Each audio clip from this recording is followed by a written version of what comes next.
We're here at Reptile Gardens. Kids are running in and excited. Very excited. And there's Boo Boo and Jane. Here's the current times for the snake shows and the gator shows. We saw that gator show is at 1:30 and it's in 20 minutes, so we're headed over there. We got front row seats.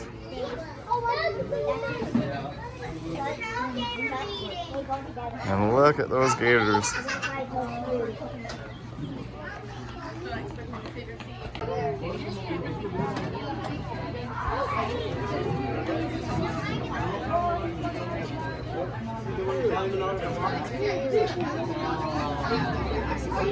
That's why you're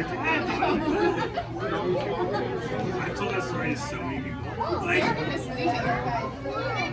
somebody gets somebody's big. Look at those crocodiles. Ooh.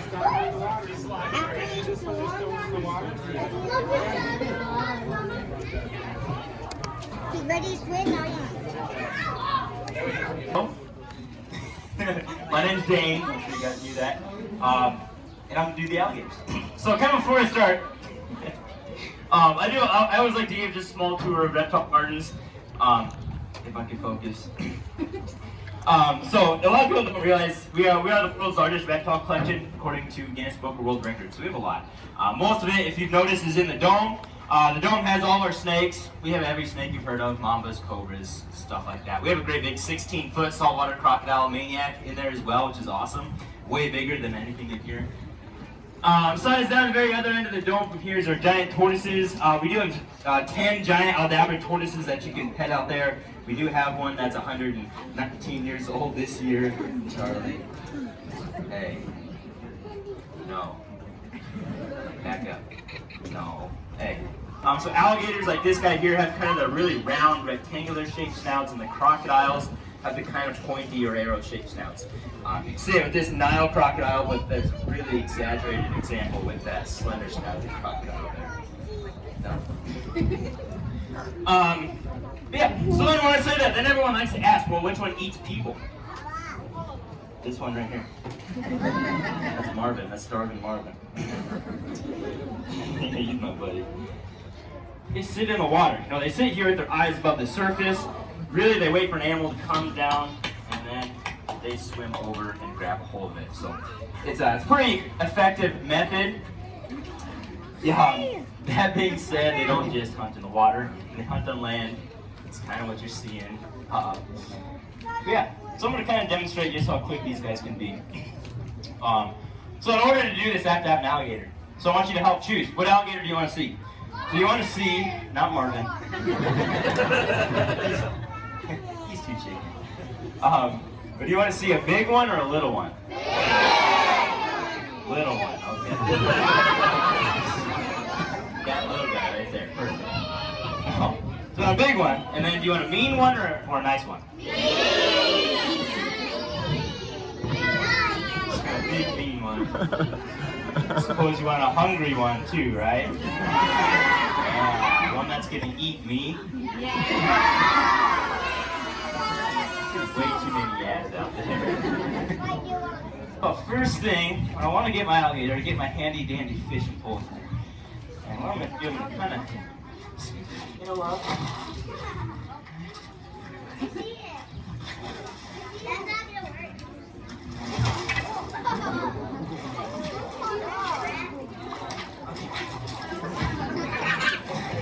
Alright, there we go. Whew. So, now, I got myself a volunteer.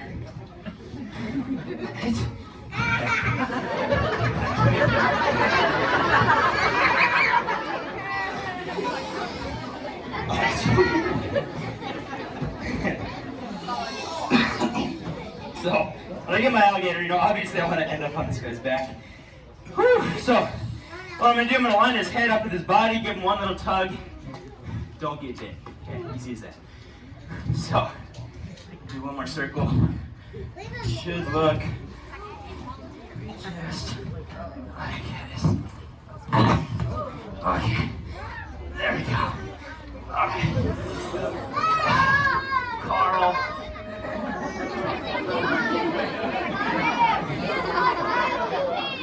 Stay. Okay, so now here on the alligator, you're gonna notice I'm here. I got my knees into his armpits, my hands are here on his neck, my feet are also kind of turned in behind his hind legs, and that keeps him from backing out from under me. I want to get a hold of the alligator's jaws. And so how to do this, I'm going to put my hands on his neck, up over his jaws, force him shut, and immediately rock back. Okay? Go. Just like that. Alright. There we go. Whew. So now that I have the alligator like this, it gives me a chance to let the alligator catch his breath.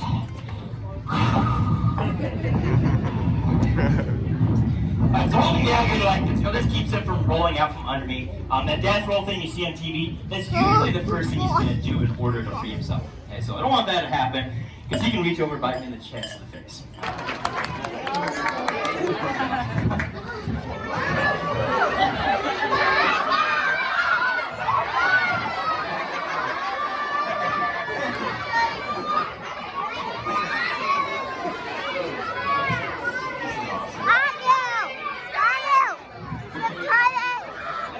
Food for you. Okay, so obviously you can tell these guys are hungry. And we do try and feed them at every show, and these guys pick up patterns pretty well, so they understand I'm about to feed them. Come on, quit that here, have a steak.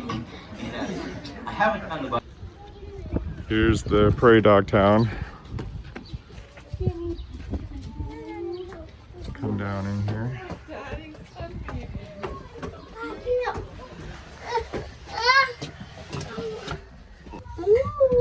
Oh, what if I'm eating? Kind of tight in the heel.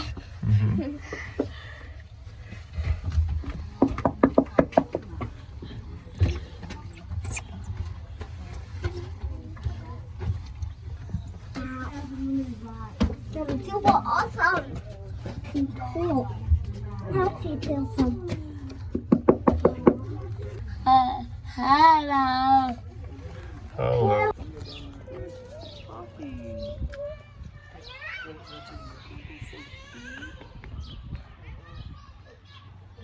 It looks like the one right there has like longer hair than the other one.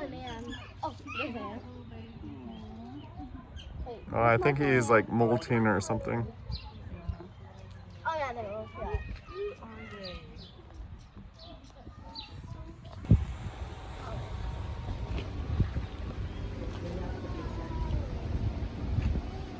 Wow, those are really huge.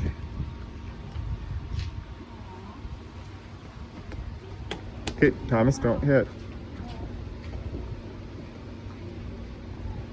How old are they?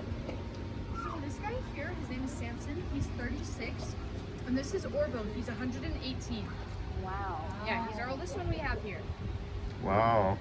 Do they get bigger as they age? They slowly grow throughout their entire lives, but you're not really going to see a difference like between now. So Orville is pretty much going to be this size forever.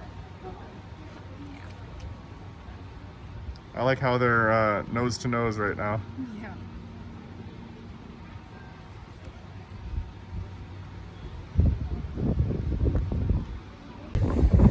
Look at those pokey things underneath his head.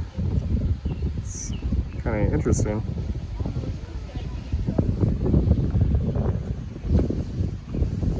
This one's eating.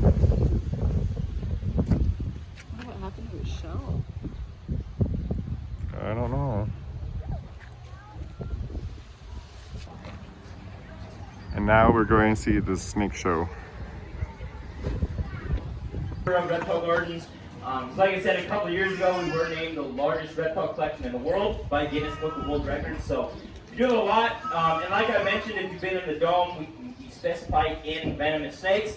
If you've heard or seen a venomous snake, we have. You know, like the last snake, if you want to inject his venom, has to kind of bite and chew. This guy, all he does is open his mouth, sticks his fangs out there, and barely pokes his prey. And the tiniest little touch, the venom's ejected, and he kicks back, waits for it to do it. Really effective. And some vipers, such as the Gaboon viper, have been clocked striking upwards of 200 miles an hour. So I say, the last person who died from the cottonmouth was 50 years ago. When I say that, then everyone asks, what is the most dangerous snake? And this is a fun question. I love answers. There's a lot of answers. So, two most common answers I hear. I know everyone thinks it's the snake who kills the most people every year, and then other people think it's the one with the most toxic venom. And they are two different snakes. If you don't know, the snake with the most toxic venom is my ex-cold venom. Come on, that's my favorite.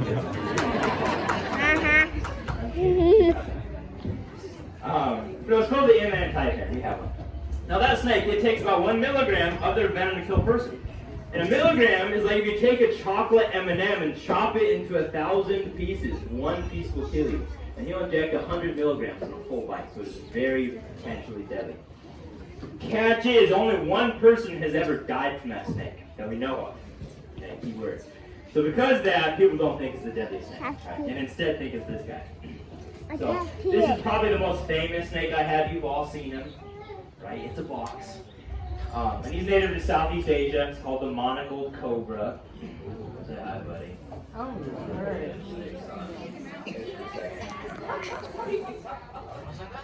there he is. There you go. Oh. That's why he's in the box.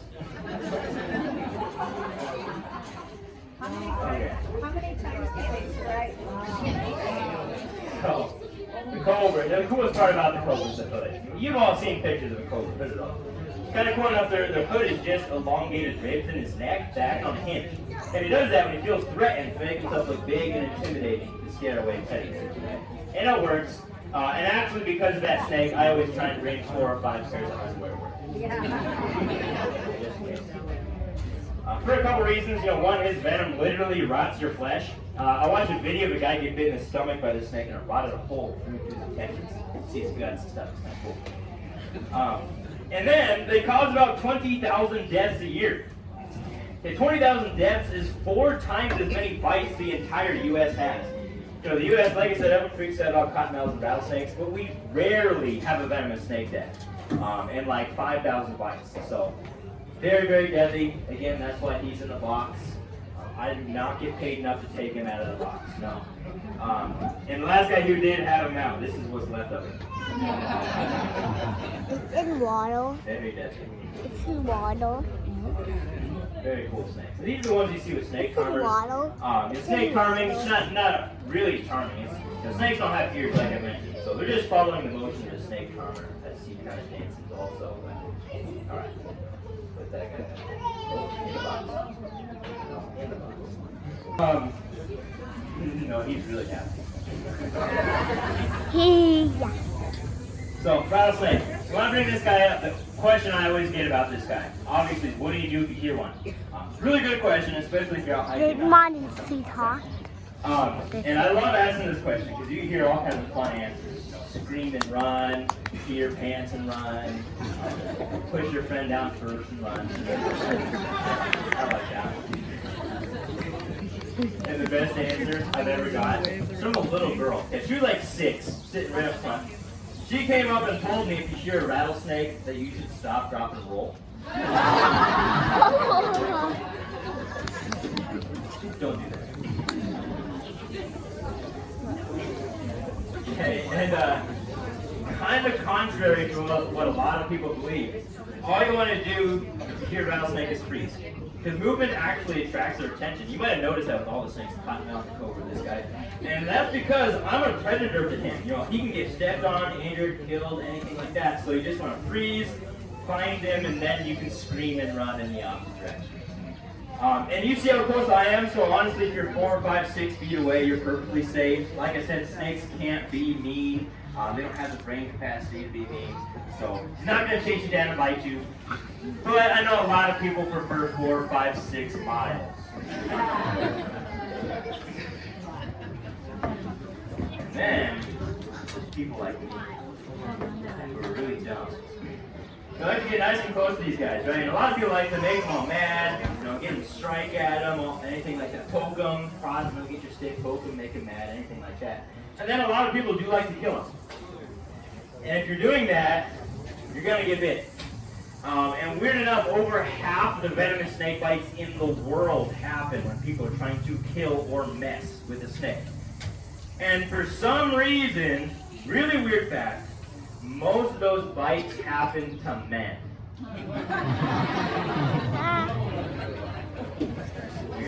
I don't want to show. And also, for some reason, alcohol is usually a factor. I don't know what it is about those drunken rattlesnakes. They're dangerous, okay? Don't give snakes beer. And now we're headed out. But we have to exit through the gift shop. The scariest part of Reptile Gardens.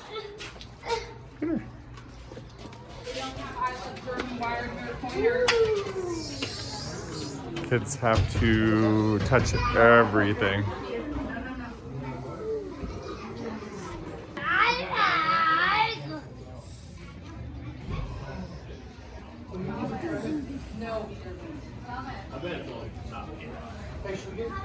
Say